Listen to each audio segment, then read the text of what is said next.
ದಿನ ಬೆಳಗ್ಗೆ ಎದ್ದ ತಕ್ಷಣ ನಾವು ಮಾಡೋ ಕೆಲವೊಂದು ಕೆಲಸಗಳನ್ನ ಒಮ್ಮೆ ಗಮನಿಸಿ ನೋಡಿ. ಅಂದ್ರೆ ಬ್ರಷ್ ಮಾಡೋದಾಗಿರಬಹುದು, ಕಾಫಿ ಕುಡಿಯೋದು, ಅಥವಾ ಆಫೀಸ್ಗೆ ಗಾಡಿ ಓಡಿಸ್ಕೊಂಡು ಹೋಗೋದು. ಇವೆಲ್ಲ ನಮ್ಮ ಬದುಕಿನಲ್ಲಿ ಎಷ್ಟೊಂದು ಯಾಂತ್ರಿಕ ಆಗಿಬಿಟ್ಟಿದೆ ಅಲ್ವಾ? ಹೌದು, ಖಂಡಿತ.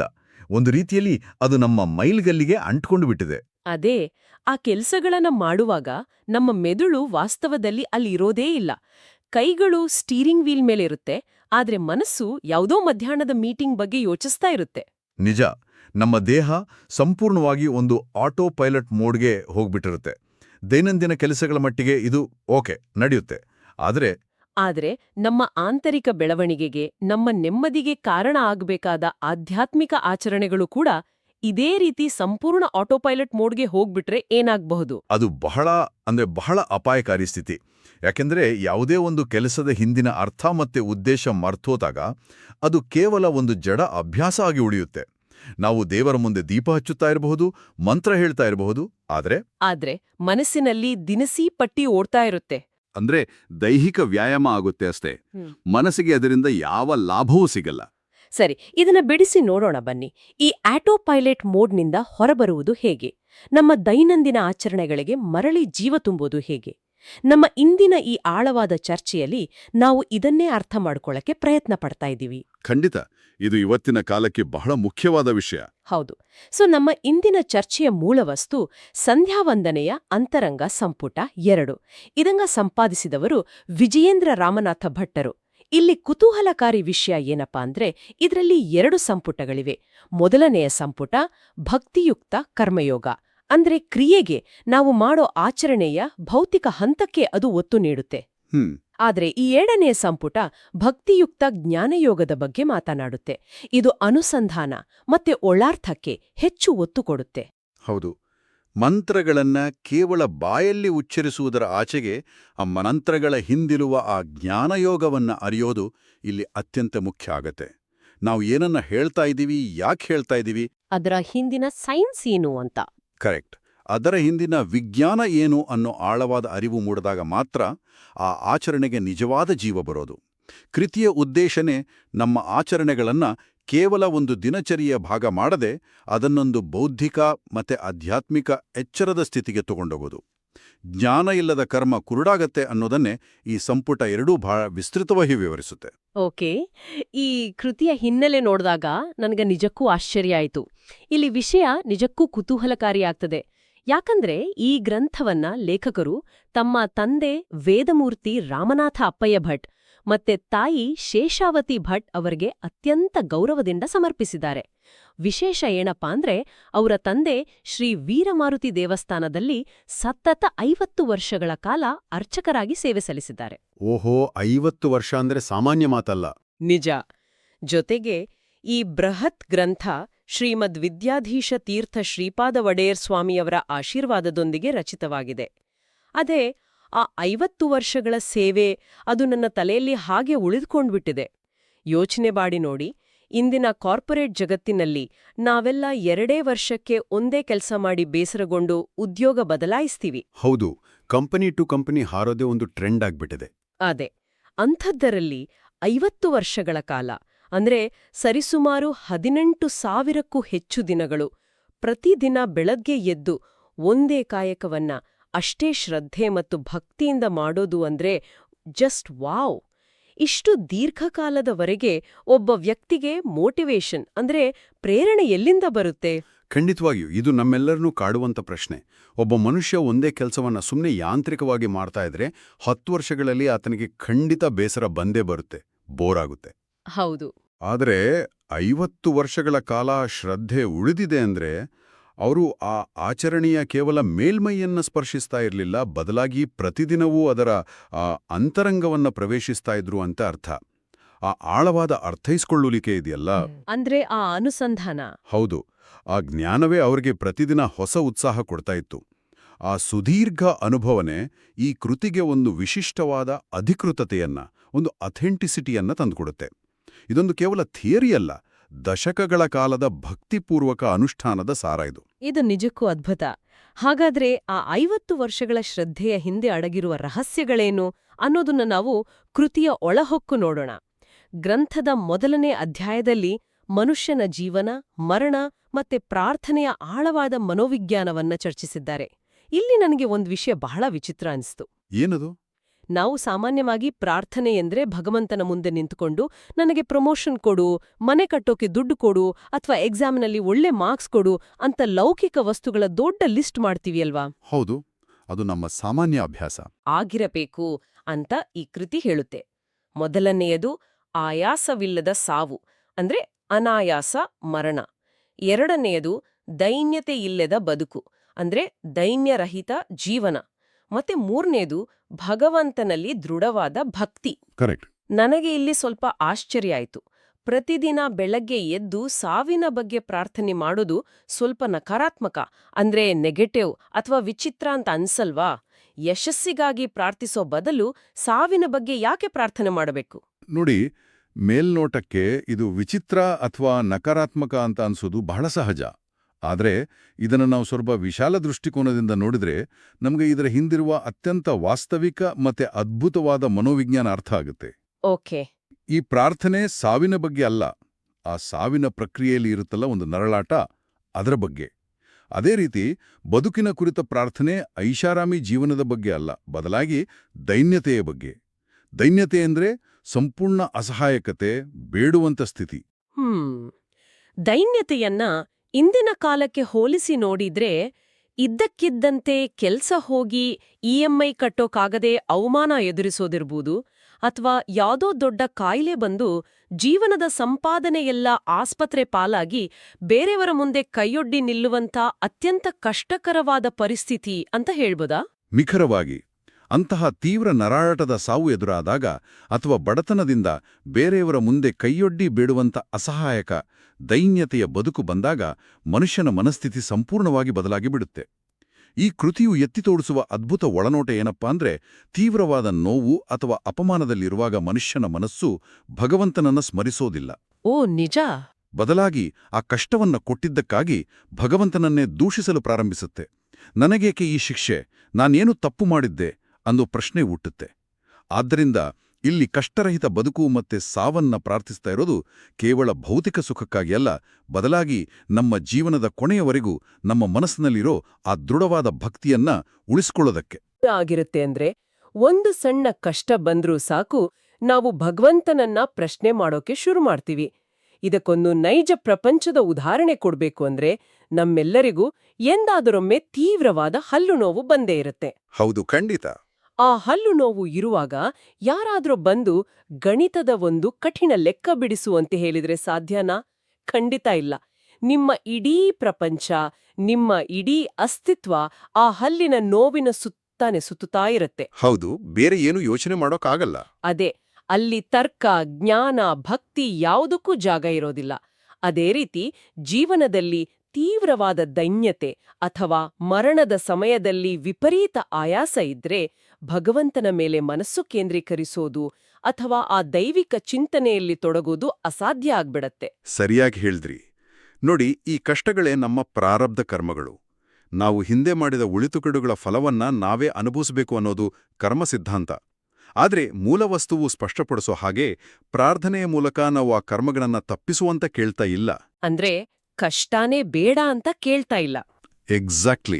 ಬದಲಾಗಿ ಆ ಪ್ರಾರಬ್ಧ ಕರ್ಮಗಳನ್ನ ಎದುರಿಸಲು ಬೇಕಾದ ಆಂತರಿಕ ಶಕ್ತಿಯನ್ನ ಭಗವಂತನಿಂದ ನಾವು ಯಾಚಿಸ್ತಾ ಇದ್ದೀವಿ. ಅನಾಯಾಸ ಮರಣಕ್ಕೆ ಒಳಗಾಗದಂತೆ, ದೈನ್ಯದ ಬದುಕಿಗೆ ಬೀಳದಂತೆ, ಆ ಮೂಲಕ ನಮ್ಮ ಮನಸ್ಸು ವಿಚಲಿತ ಆಗದಂತೆ ಆತ ನಮ್ಮನ್ನ ರಕ್ಷಿಸಬೇಕು. ಭಕ್ತಿಯನ್ನ ಯಾವುದೇ ಪರಿಸ್ಥಿತಿಯಲ್ಲೂ ಕಾಪಾಡಿಕೊಳ್ಳುವುದೇ ಈ ಪ್ರಾರ್ಥನೆಯ ಪರಮಗುರಿ. ಸರಿ, ಈಗ ನಾವು 3 ಪ್ರಮುಖ ಪ್ರಾರ್ಥನೆಗಳನ್ನ ಅರ್ಥ ಮಾಡ್ಕೊಂಡ್ವು. ಆದ್ರೆ ಈ ಪ್ರಾರ್ಥನೆಗಳನ್ನ ಭಗವಂತನಿಗೆ ತಲುಪಿಸುವ ಮಾಧ್ಯಮ ಯಾವುದು? ನಾವು ಸುಮ್ನೆ ಆಕಾಶದ ಕಡೆ ನೋಡಿ ಕೂಕ್ಕೊಳ್ಳೋದಾ? ಈ ನಿಟ್ಟಿನಲ್ಲಿ ಈ ಸಂಪುಟ ಗಾಯತ್ರಿ ಮಂತ್ರದ ಬಗ್ಗೆ ಬಹಳ ವಿಸ್ತೃತವಾಗಿ ಮಾತಾಡುತ್ತೆ.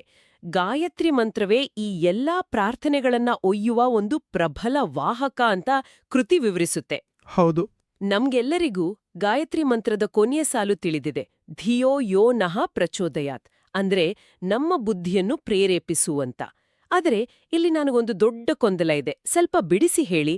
ನಾವು ಕೇಳ್ತಾ ಇರೋದು ದೈನ್ಯರಹಿತ ಬದುಕು ಮತ್ತೆ ಆಯಾಸವಿಲ್ಲದ ಸಾವು, ಆದ್ರೆ ಗಾಯತ್ರಿ ಮಂತ್ರ ಕೇಳ್ತಾ ಇರೋದು ಬುದ್ಧಿಯನ್ನು ಪ್ರೇರೇಪಿಸುವಂತ. ಬುದ್ಧಿಗೂ ನಮ್ಮ ಬದುಕಿನ ಕಷ್ಟಗಳಿಗೂ ಏನು ಸಂಬಂಧ? ಕೇವಲ ಮಂತ್ರ ಪಠಣ ಮಾಡಿದ್ರೆ ನಮ್ಮ ಬದುಕಿನ ಕಷ್ಟಗಳೆಲ್ಲ ಮಾಯ ಆಗ್ಬಿಡುತ್ತಾ? ಇದು ಯಾವುದೋ ಮ್ಯಾಜಿಕ್ ತರ ಕೇಳಿಸ್ತಾ ಇದೆಯಲ್ಲ. ಇಲ್ಲಿ ಒಂದು ಮುಖ್ಯವಾದ ಪ್ರಶ್ನೆ ಹೇಳ್ತಿದೆ. ಇದು ಯಾವುದೇ ಮ್ಯಾಜಿಕ್ ಖಂಡಿತ ಅಲ್ಲ. ಇದೊಂದು ಸಂಪೂರ್ಣ ವೈಜ್ಞಾನಿಕ ಪ್ರಕ್ರಿಯೆ. ಗಾಯತ್ರಿ ಮಂತ್ರ ಕೇವಲ ಅಕ್ಷರಗಳ ಜೋಡಣೆ ಅಲ್ಲ. ಇದು ನೇರವಾಗಿ ಮನುಷ್ಯನ ಅರಿವಿನ ಜೊತೆ, ಆತನ ಮೆದುಳಿನ ಜೊತೆ ಕೆಲಸ ಮಾಡುತ್ತೆ. ನೀವು ಕೇಳಿದ್ರಲ್ಲ, ಬುದ್ಧಿಗೂ ಬದುಕಿನ ಕಷ್ಟಗಳಿಗೂ ಏನು ಸಂಬಂಧ ಅಂತ. ಹೌದು. ಯೋಚನೆ ಮಾಡಿ ನೋಡಿ.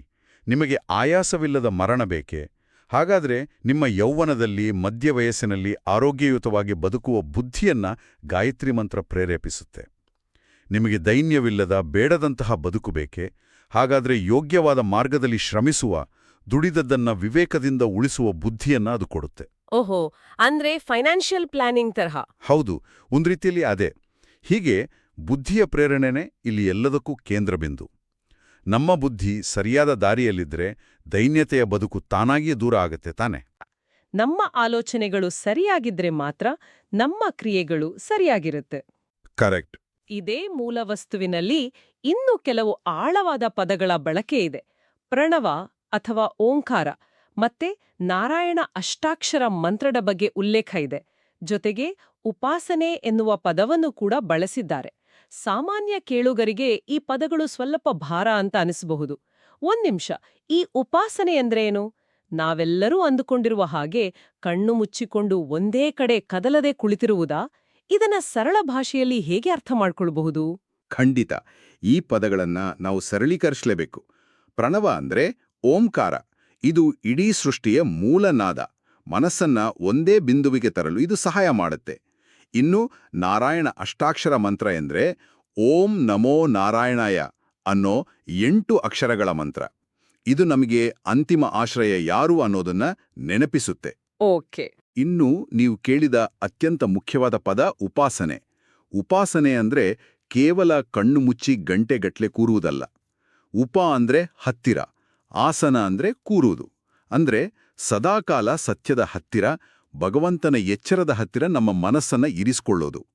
ಕೇವಲ ಪೂಜೆಯ ಕೋಣೆಯಲ್ಲಿ ಮಾತ್ರ ಅಲ್ಲ, ನೀವು ಕಚೇರಿಯಲ್ಲಿ ಕೆಲಸ ಮಾಡ್ತಾ ಇರುವಾಗ್ಲೂ ನಿಮ್ಮ ಕರ್ತವ್ಯವನ್ನ ಪ್ರಾಮಾಣಿಕತೆಯಿಂದ ಮಾಡ್ತಾ ಇದ್ದೀರಿ ಅಂದ್ರೆ ಅದೂ ಕೂಡ ಒಂದು ಉಪಾಸನೆಯೇ.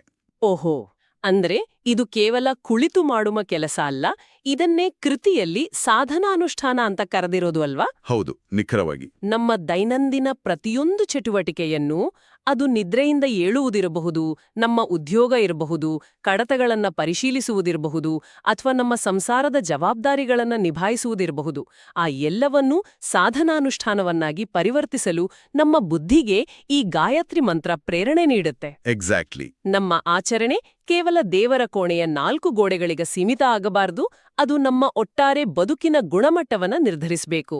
ಹೌದು. ನಿಮ್ಮ ಇಡೀ ದಿನವೇ ಒಂದು ಪ್ರಾರ್ಥನೆ ಆಗಬೇಕು.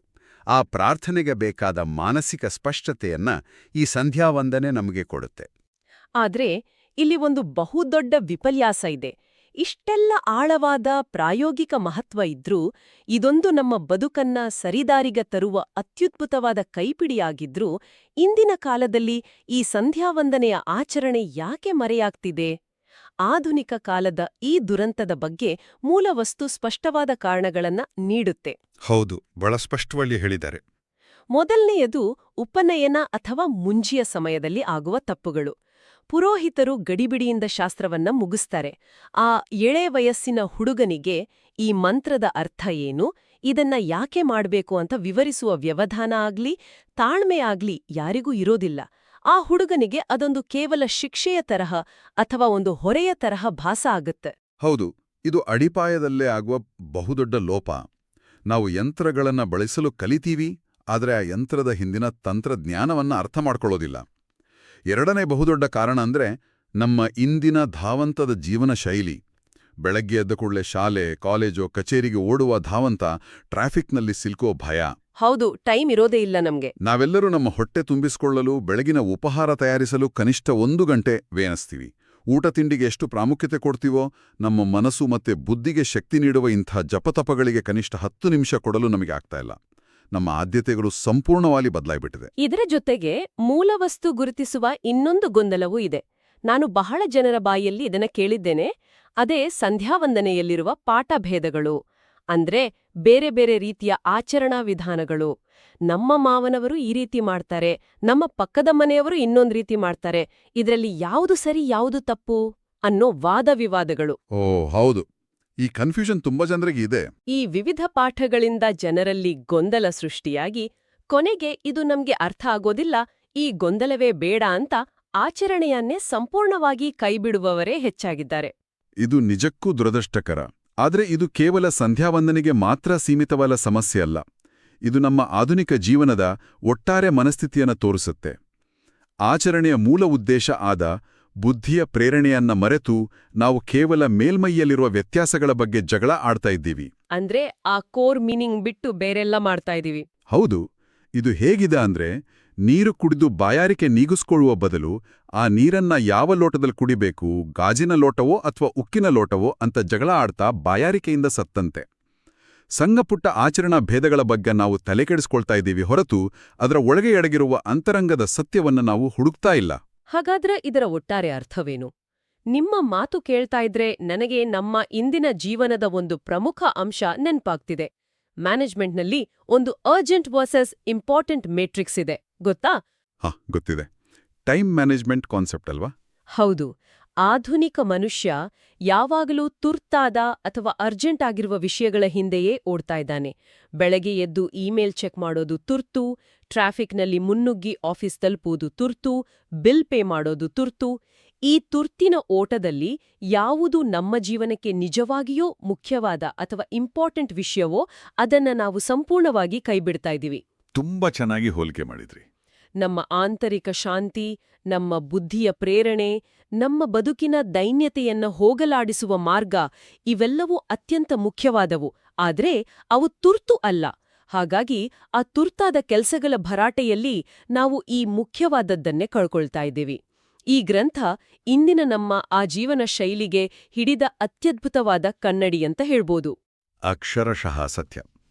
ನಾವು ಹೊರಗಿನ ಪ್ರಪಂಚವನ್ನ ಗೆಲ್ಲುವ ಭರದಲ್ಲಿ ನಮ್ಮ ಅಂತರಂಗವನ್ನ ಸಂಪೂರ್ಣವಾಗಿ ನಿರ್ಲಕ್ಷಿಸ್ತಾ ಇದ್ದೀವಿ. ಕೇವಲ ಹಣ ಮತ್ತು ಯಶಸ್ಸಿನ ಹಿಂದೆ ಬಿದ್ದು ನಮ್ಮ ಬುದ್ಧಿಯ ಸಮತೋಲನವನ್ನ ಕಳ್ಕೊಳ್ತಾ ಇದ್ದೀವಿ. ಕೃತಿಯ ಶೀರ್ಷಿಕೆಯಾದ ಸಂಧ್ಯಾವಂದನೆಯ ಅಂತರಂಗ ಎನ್ನುವುದು ಇದೇ ಕಾರಣಕ್ಕಾಗಿ ಬಹಳ ಪ್ರಸ್ತುತ ಆಗುತ್ತೆ. ಯಾವುದೇ ಆಚರಣೆ ಕೇವಲ ಬಹಿರಂಗದ ಪ್ರದರ್ಶನ ಆಗಬಾರದು, ಅದು ಅಂತರಂಗದ ಶೋಧನೆ ಆಗಬೇಕು. ಸರಿ, ನಾವು ಈ ಆಳವಾದ ಮತ್ತೆ ಅತ್ಯಂತ ಕುತೂಹಲಕಾರಿ ಚರ್ಚೆಯ ಕೊನೆಗೆ ಬಂದಿದ್ದೀವಿ. ನಾವು ಇಂದು ಏನೆಲ್ಲ ಅವಲೋಕಿಸಿದೆವು ಅನ್ನೋದನ್ನ ಒಮ್ಮೆ ಮೆಲುಕು ಹಾಕೋಣ.